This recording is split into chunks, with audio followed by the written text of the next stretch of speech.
Hi everyone, my name is Andi Pateña-Matheu. Join me as we learn and unlearn things and make new discoveries. This is AnDiscoveries.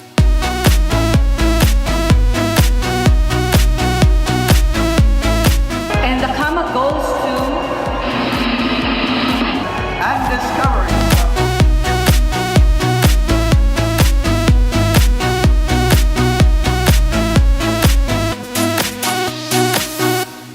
So today's episode is a discovery of the different personalities, wit, and stories of the candidates of Mrs. Cebu 2023. Let's welcome all of them in the show. Hello, maayong adlaw sa tanan. Thank you so much for joining us. Good morning. Kamusta? We're good. How are you, Miss Andy? I'm good. It's happy to meet all of you. And in the next batches, we are also going to meet the other candidates. But tell us about Mrs. Cebu. So we have here the Regional Director of Mrs. Cebu Philippines, who's also a holder of several titles. She won Mrs. Philippines International 2017, Mrs. International 2017. She is a People and Culture Manager of a BPO company based in Cebu, but Yes. operating in Denmark, right? Yes, operating in Denmark. The main office is in Denmark. So Hi, Miss G. That's my full-time job, actually. Yes. Miss G, tell us about Mrs. Cebu. Kano sa man nagsugod nga pageant?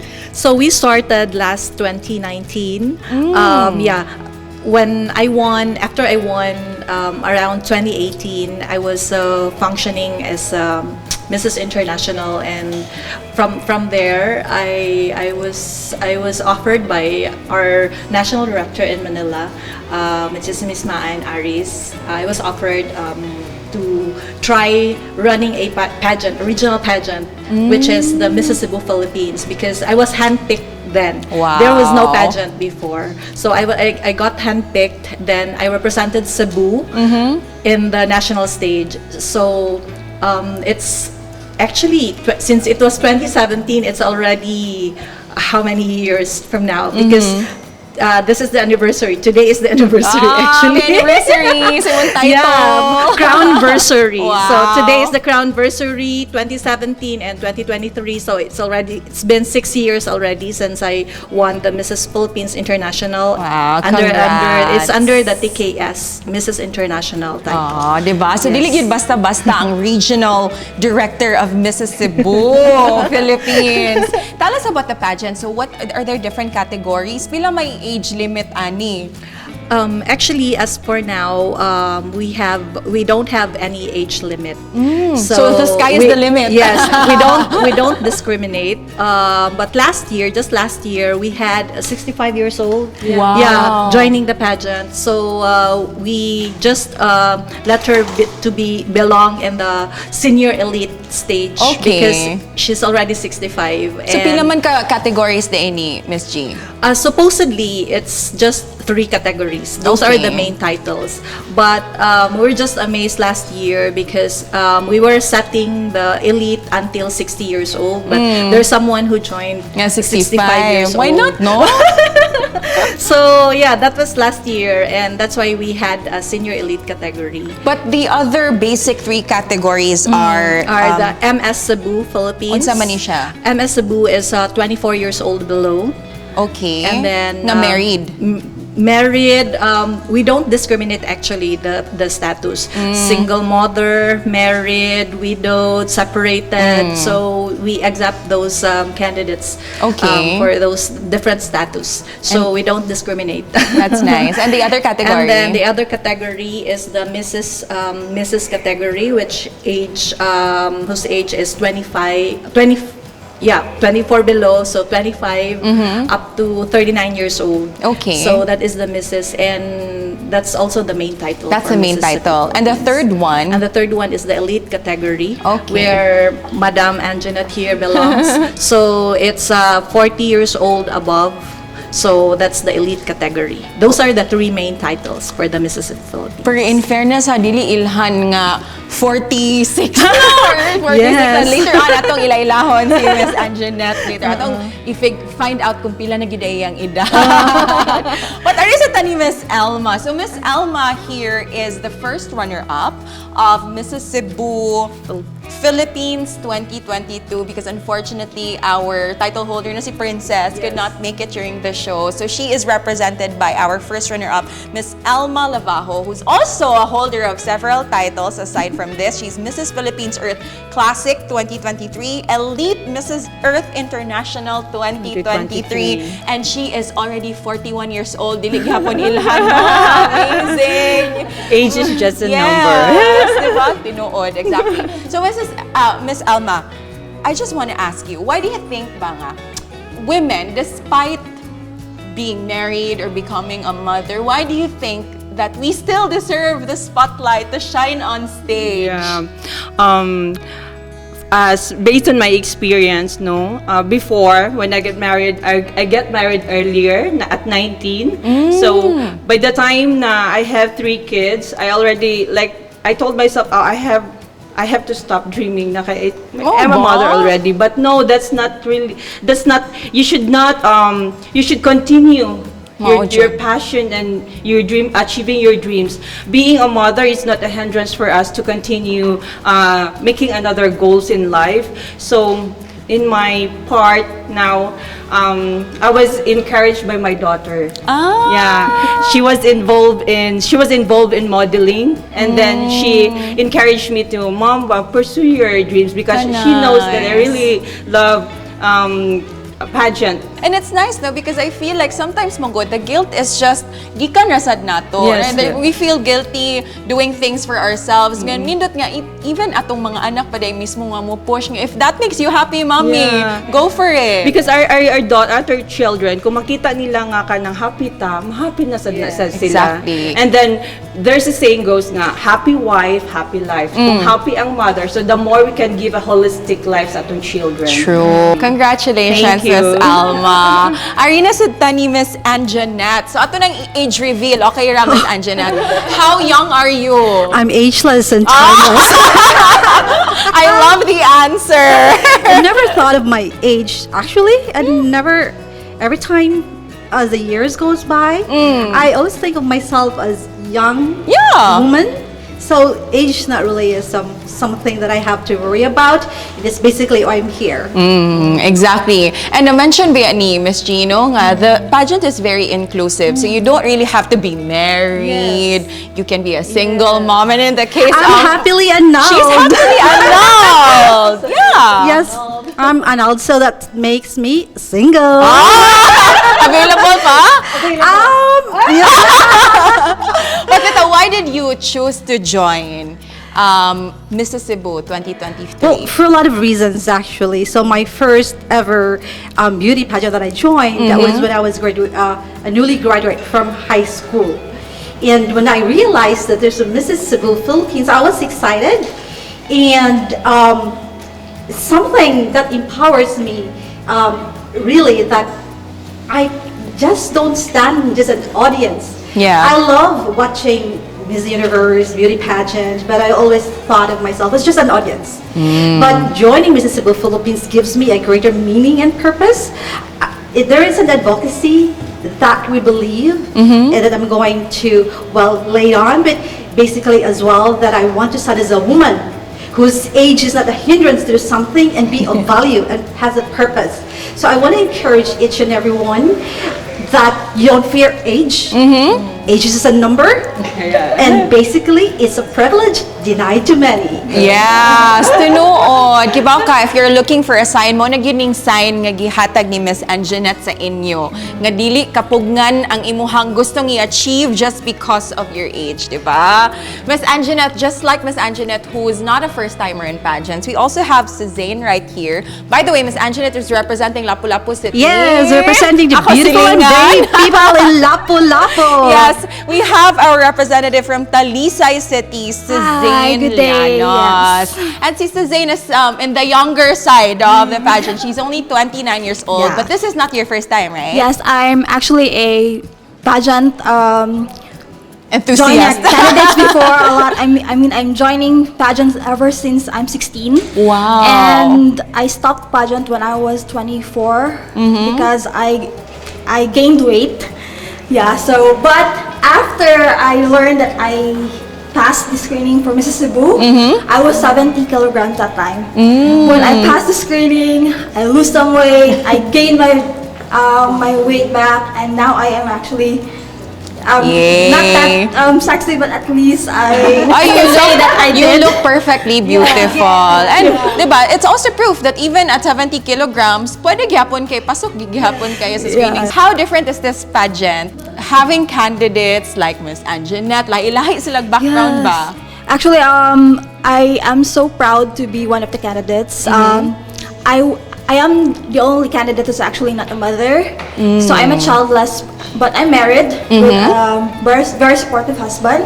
And I'm waiting for a miracle because I was diagnosed with a polyps. So I'm waiting for a miracle that maybe sometime God will give me after the pageant, maybe.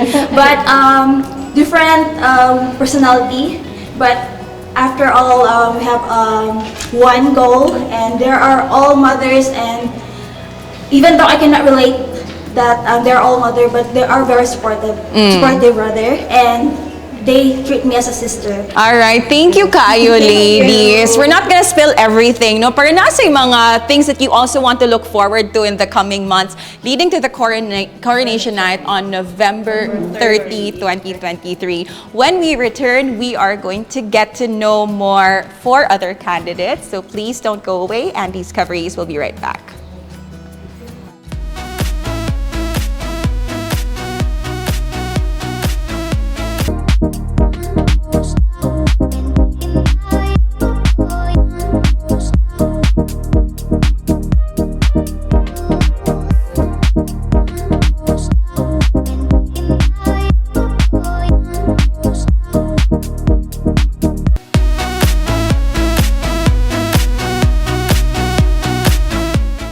Welcome back to AnDiscoveries, and now we are going to get to know 4 other candidates. Specifically, we have Miss Jenilyn from Argao, Miss Rachella from Cebu City North, Miss Jezreel from San Fernando South, and Miss Krish from Hinatilan. Layo-layo, gini sila gigikana, no? Yes. Especially Miss Krish. Hi! Welcome to the show. Hello, good morning. How are the 4 of you feeling? Okay ra? Excited. Excited. Wala pa mo na pressure kay Marg layo-layo pa ang November? Samad. A little bit. A little bit. Okay. So, all of you are mommies, right? Yes. So, si Miss Jenilyn has 3 kids. Miss Rachella also has 3 kids. Kaniganahan ko Miss Jezreel 6 kids. And Miss Krish has 1 child. So, let's just talk about motherhood, if that's okay with you. Kanang, after your first child ba, did you come to a point nga murag you struggled with your body image and you never imagined nga apil ako pageant nga murag na losyang nako, akong tiyan, ano ba? Did you go through that phase? Actually, for me, I'm very thankful that when I got pregnant, I would just Hiyos ra ka? increase 6. Like I am 50 the moment that I discovered that I am 1 month pregnant. So after that, I will just increase 6 kilos or 7. After 2 weeks of giving birth, I will go back to my Amazing. my original weight.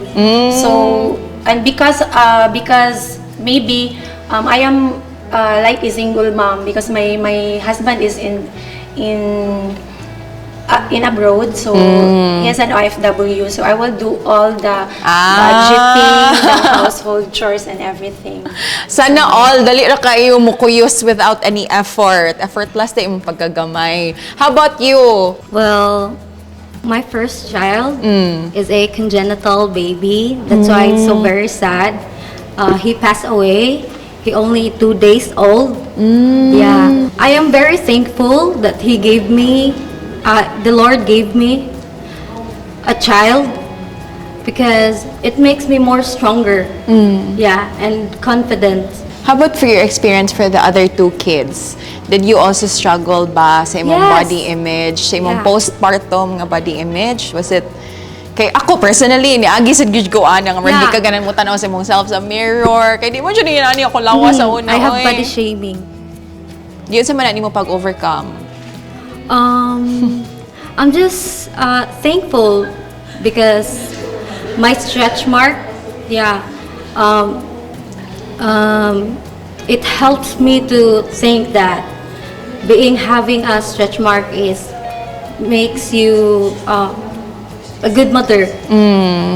Ato na mga battle scars, no? Yeah. Dili na at na ikauwaw because because kana nga body mo dyan nag-house sa mga children that we all have now.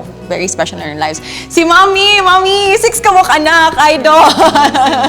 Pila na ang edad si mohang eldest, ma'am? He's 22 this 22 coming na. October. Pero wa pa kay apo?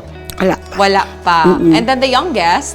And he's 6 years old, a girl. Oh my gosh. Ano saan mo pag-manage sa 6 kids, ma'am? First, I'm getting married. I'm always think positive. So I'm always conscious myself, my body, especially my diet food. So I don't want to be a chubby. So, nagyap po kay self-care. Because I always eat malunggay vegetables because I know a fatty food makes you a chubby. So dapat kamunggay ra gid atong kanon pero So I grew up, we're 11 siblings, so we grow up vegetable food always. So as being myself, I'm very always conscious. So I have to discipline my body.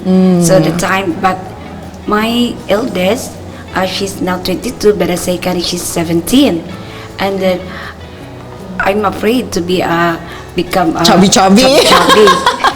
So what I did, I don't want to eat plenty of foods. So that's my secret. So problems makes me always positive change. I do not think more problems because problems it makes me matured. Tinuod. So, yes, dapat that's think true. positive lang din sa akin. Di Even man I gawas have imong fine lines and wrinkles Even mong sitag I have problema. 6 children. I know, pero ma'am, how do you manage raising 6 kids? I only have 2 and sometimes I feel like I'm already losing my mind. Even without my husband's support this time because he's now a PWD. And I'm the one to support my children, to educate them and selling any food, selling any products just to raise them how to, even in this Mississippi, I bring some chicharron, banana chip, that's true. So si mommy din. Yes, ma'am. I'm selling here. So just to raise to educate my children. Now I know it's very hard, but hard work, problem, discrimination makes me always positive, makes me always happy. Thank you kayo, Mommy Ha, for sharing your story. Now let's welcome Ms. Krish all the way from Hinatilan. Sa kaoras ni Mata. Puntaga, ma'am. Actually, I'm all the way from Negros Oriental. Ah, really? Yes, and in Tanhai. So hello to my Tanhayaron friends and family. And for this one, the reason why I was able to join... This is your first pageant, right? Yes. I was able to join Cebu Philippines is because I have my roots in Hinatilan. So, ma'am, you're a teacher by profession, right? Yes. And you also have 1 child. Yes. How old na imong anak? 3 years old. 3 years old. So, how do you juggle everything? Like, teaching in itself is already a very it's a commitment nga kinahanglan you dedicate a lot of time plus motherhood plus this pageant. Okay. Actually, it's how you plan. So it falls to the with your time management. So since teaching is my profession, that is my bread and butter. So I see to it that after my class, I need to turn off my phone so that I could have time with my child. Yeah, I have my nanny, but then I have to spend time with my child so that she can feel the love of a mother. And then I wake up 4 a.m. in the morning. So yeah, 4 or before 4, like 3 a.m. and that's the time that I'm going to turn on my phone, contact with my husband because my husband is also an OFW. Yes. Grabe kayo mo ka super mommies, no? Yeah. Nga you're working at the same time, managing the household, Yes. especially with your husbands away. Yes. In the case of ni Mami Jezreel, PWD, imong husband karon mamo. Salute yun ko ninyong tanan. Just very quickly before we end, if you win the title, what is your message to your children?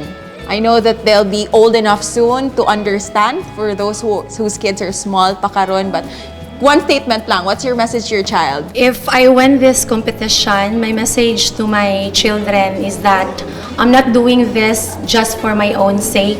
I'm doing this because I want to give back to the community wherein I can bring my advocacy, which is in financial awareness, to the people, especially the OFW families, and to the children of next generation.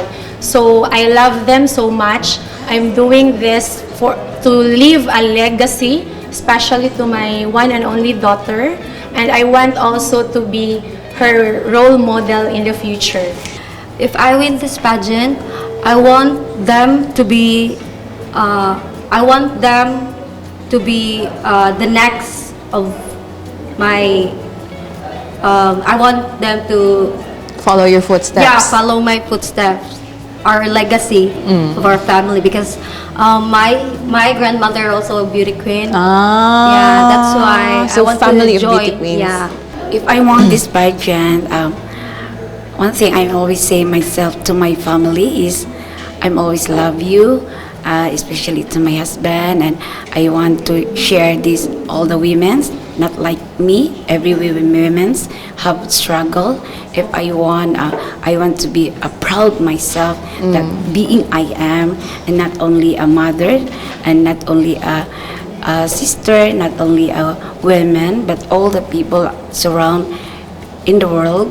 So I want to share this, that don't be afraid, because we have skills and more capabilities to show out who we are as being a mother. To my daughter, Celestine, this is my advice for you. If I will be crowned as Mrs. Cebu Philippines, just be yourself, follow what your hearts desire, and always think, do not think just for your own sake, think of the people around you. Because and whatever your be decision in life, I will support you. If you want to be a beauty queen someday, I will support you, or if not, I will still support you, because you are my daughter, you are my love, you are my everything. Aw, thank you, kaayo ninyo. Thank you so much for sharing your stories with us. When we return, we are going to get to know our last batch of candidates. So again, don't go away. We will be right back.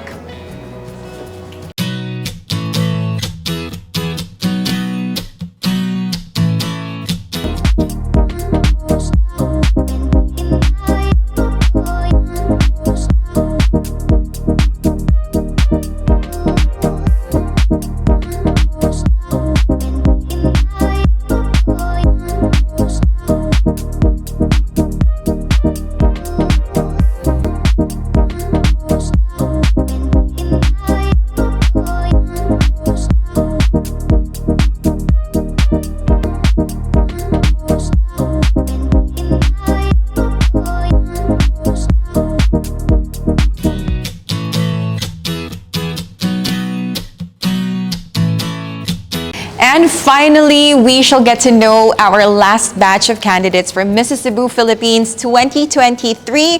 We have Mrs. Maria Agnes de la Vega from Consolacion, Sarah May Solon from Cebu City South, Jam Rodriguez from Daan Bantayan, Miriam Camilo from San Fernando, and Sheila Olivar from Bogo City. Hello, welcome!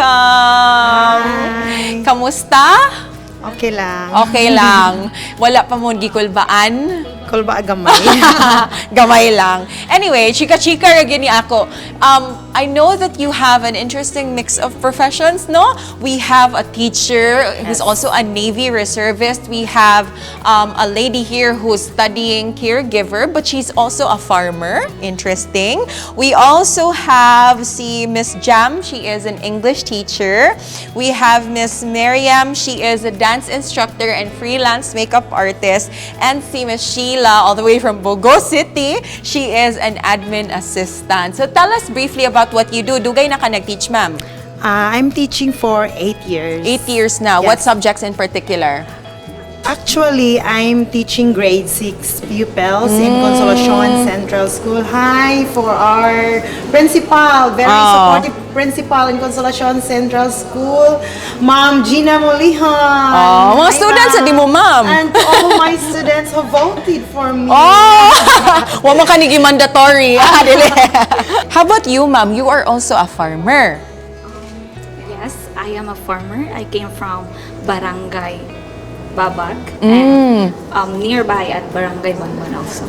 Oh, interesting. So, unsa man ni family of farmers gid mo, ma'am? Yes. And since when I was 16 years old and when I was having my husband at age of 16, I started to farm vegetables and also flowers. So we are one of the supplier of vegetables and here in Cebu.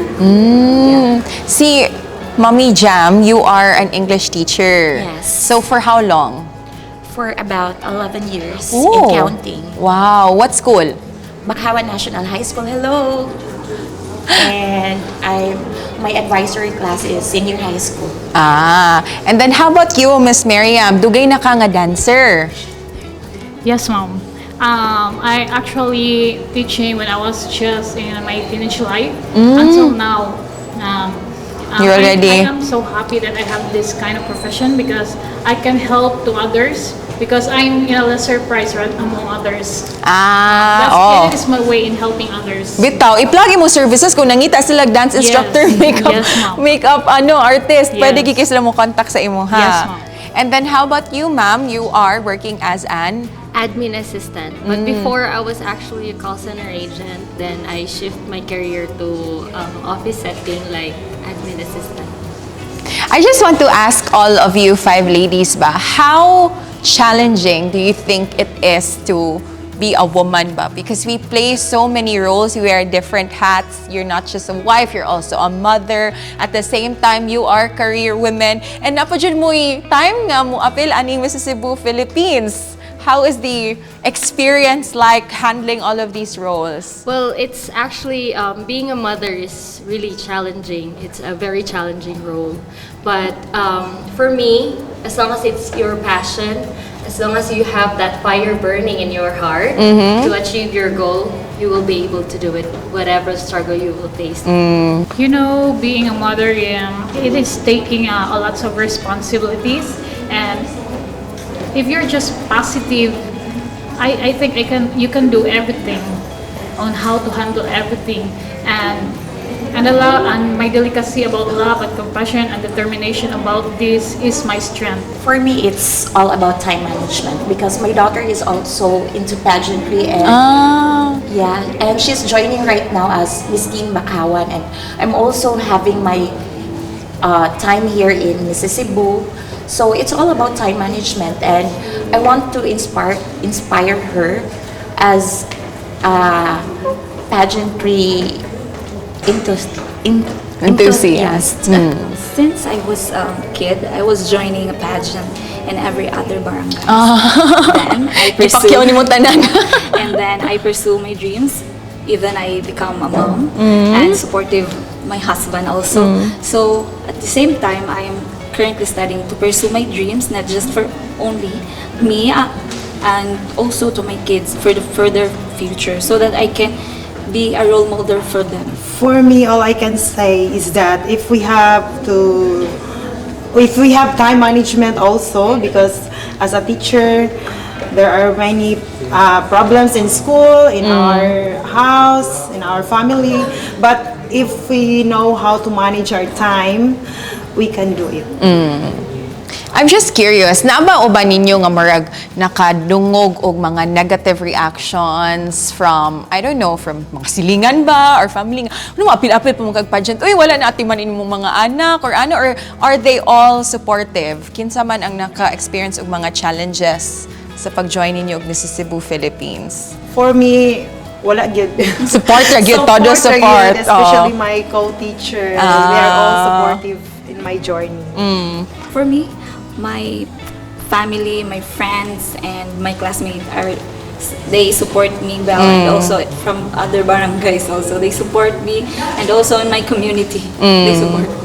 Actually, for me, there are people, we cannot please everybody, but there are certain people that she's not guapa, she's not taas og ilong like that. But I am here to inspire other people, other mothers, and breaking the barrier. Yeah. I like that. And this is it. For me, negativity is always there, and it all depends on how you're going to overcome. So, as long as you have people who support you in your journey, most especially my husband, who keeps pushing me to be here, to be in a pageant. So, I think just be grateful and do what you can do, and give the best what you can do. Well, for me, there's always negative comment. That's normal. But it's how you choose what to take and what to brush it off. Because sometimes you know yourself better than them. So it's time for you to prove yourself to them. Thank you. How about this question? If you were to be given like a mommy day off, nga all for yourself, nga me time gyud, unsa man ang imuhang ideal date for yourself? Where would you go and why? Quickly. Anywhere, as long as it's relaxing. And I really love traveling, so I love road trips. So Road trip. Yeah. Ganahan siya kong dagat. So magpadagat ka. Yes, it is a very relaxing place for me.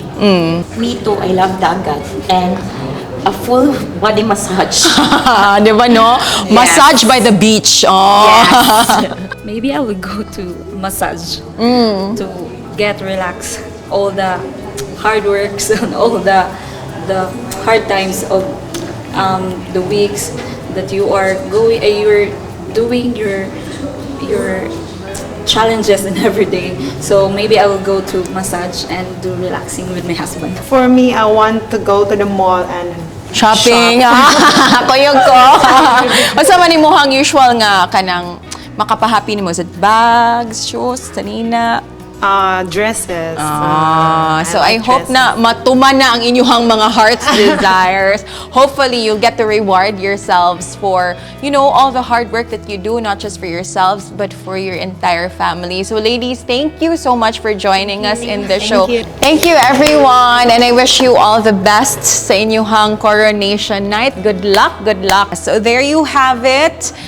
Mag-atang-tang tanan for the coronation night of Mrs. Cebu Philippines 2023, happening this November 30, 2023 here at Waterfront Cebu City Hotel and Casino. And we'd also like to thank our venue partner for this episode. Daghan kayong salamat, Waterfront Cebu City Hotel and Casino. This has been Andi for AnDiscoveries.